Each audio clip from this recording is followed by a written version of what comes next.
We've got Lego Pokemon coming out later this month, the announcement of K-pop Demon Hunter Lego, Smart Bricks coming out in March, and so many more buildable display sets. I think a lot of fans are kind of wondering, is this a good thing for Lego? Are all these different developments going to help Lego or not? And that's what we're going to talk about in this video, so let's dive in. So Lego is the #1 toy company in the world, and they didn't just wake up one day at that level, right? They had to grow into that. And certainly with the advent of adult-oriented sets heading into 2019, 2020, the COVID era and post-COVID era where adults are welcome, as they say, Lego has certainly accomplished that. I think it's important to view these developments through the lens of Lego becoming and trying to maintain their status as the #1 toy company in the world. There are two predominant ways that Lego is going to be able to do this. The first is by getting their existing fans to buy more Lego. And we certainly see this with a lot of different themes that Lego has developed over the years. I think Ideas is a great way to do this. Icons is another way, as are high-end Star Wars sets, even expensive Ninjago sets. We see that Lego is putting out these 18 plus, 16 plus sets that are geared for older audiences with expendable income, and they're hoping that they tap into that. Lord of the Rings and Rivendell was a great example of that for me personally, because I had never spent that much money on a Lego set. I'd spend a couple $100, but never $500. And what we saw with that is, I think there were a lot of people that were like that. People that were into Lego, that were willing to, when the set was really, really good and worth it, spend that amount of money on it. And that seems to be working well for Lego.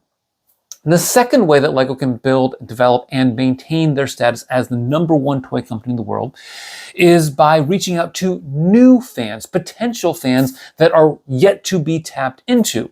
And I think that's where we certainly see this with Pokemon and K-pop Demon Hunters. With Pokemon, we know there is a huge fan base there. They're passionate, and many of them like to spend a lot of money.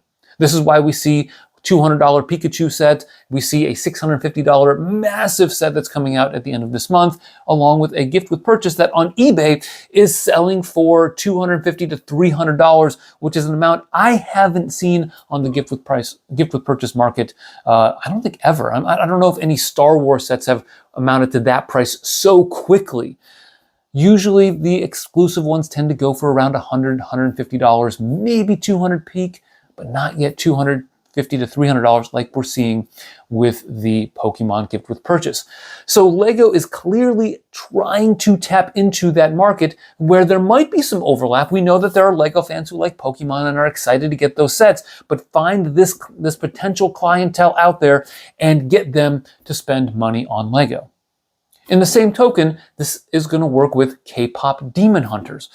Now, there may not be as many adult fans of K-pop Demon Hunters, although I'm actually not sure of the demographic. My assumption is that it's a lot of young girls, and it's going to be the crowd that is into things like K-pop, that's into anime and some of these areas that may not be into Lego yet.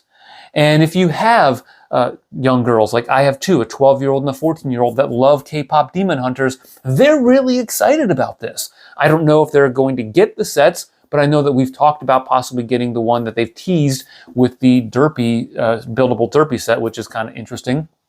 That will be coming out in August. So this is a market that Lego wants to tap into because for a long time, they've really made an effort to try to get young girls into the hobby. We see this with the, I think, wild success of the Friends line that's now in its 15th year or so, and keeps coming out with fantastic sets. We see this with the Wednesday sets that are coming out, the Wicked sets.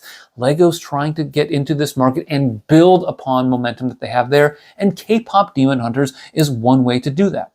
But I also think it's interesting to ask whether or not the big development in the Lego fan community is, and that is Smart Bricks, right? Smart Bricks are certainly controversial among the adult fans, acknowledging that they probably aren't they aren't for us, right?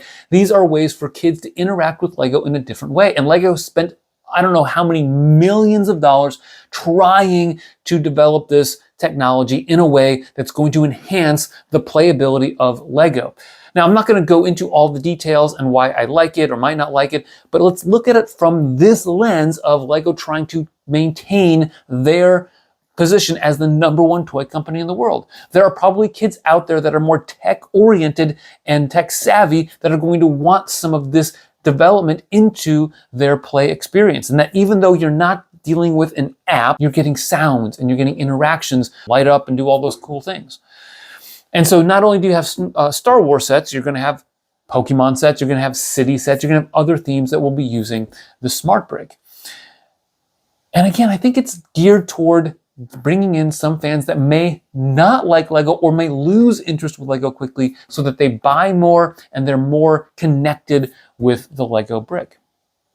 I think by an extension, we see this with the adult version of the Sound Brick, if you will, the buildable displays that are the Star Wars logo, the Marvel logo, or the ones with the black tile background or bases, and you see something on there like we're going to see with the new Sea Otter set, or something like the Sauron bust that's coming out in March. These are small buildable sets, some of which are very affordable. A lot of people can get them and put them in their background, right, for the podcasters, the influencers, but also for a lot of other fans. And even though it's criticized, these sets are criticized by a lot of fans for being kind of background clutter, there's a reason LEGO's putting more of them out there. It's because there's a demand for it, and it's keeping fans into the hobby. And that is, you put out maybe some more helmets, or you put out more of these display type sets, that fans are going to get them.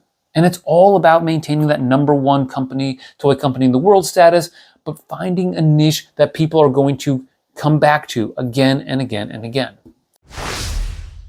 But here's the thing, right?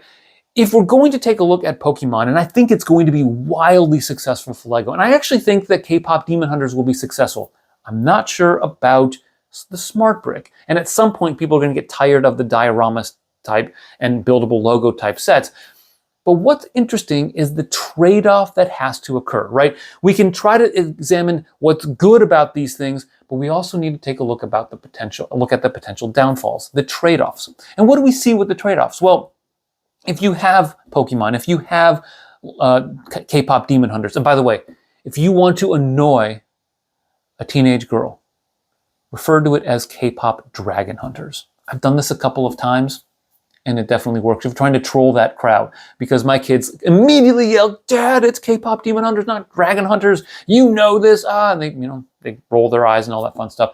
Anyway, so if you think about this, these are new themes coming out, and they're not expending those resources on developing other themes, right? That LEGO only has a certain bandwidth. They only have a certain number of set designers, only have a certain number of production facilities that allow them to make the sets, to box the sets, to ship the sets. Like, there are constraints in their system that is going to limit them from doing anything and everything that they want. So for every Pokemon theme we get, for every K-Pop Demon Hunters, for the Shrek sets, for whatever it is, that's going to take up the spot of something else. And for a lot of fans, they can be frustrated by, and they are frustrated, that we're getting more and more licensed sets and not as many original IP from LEGO.